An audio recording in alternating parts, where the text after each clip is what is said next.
guys, it's me again, and here we go today. As the first of today's is Honduras. For thousands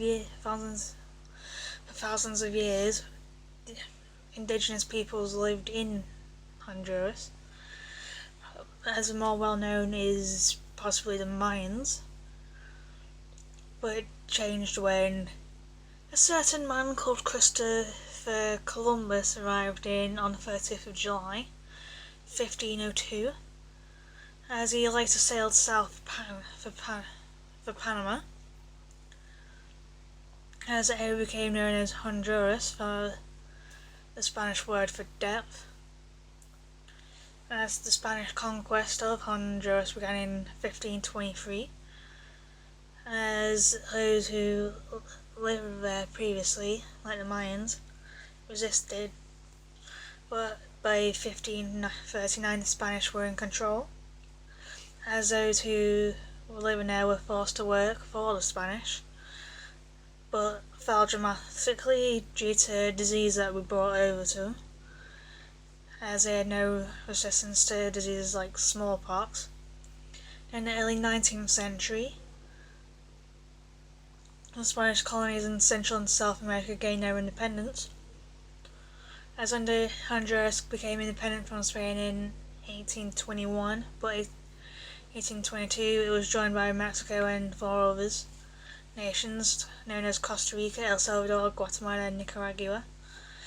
We'll get to Nicaragua shortly, but the five Central American nations broke away from Mexico in essentially a year later, as they became completely independent in 1839. As in the early 20th century, exports of bananas came to dominate the economy of Honduras. In 1932, General Tiberico Carras Andino was elected as president of Honduras, but he made himself like a dictator pretty much, as he held on to power till 1949. As General Oswaldo Lopez seized power in Honduras in 1963, and in 1969 Honduras fought a war with El Salvador as Lopez resigned. Lopez resigned 5 years later in 1974, but civilian rule was not restored until 1981, as the country suffered badly when Hurricane Mitch struck in 1998, as the country did slowly recover, as today it still remains a poor country pretty much. The population is at about 9.1 million, if not slightly above that now.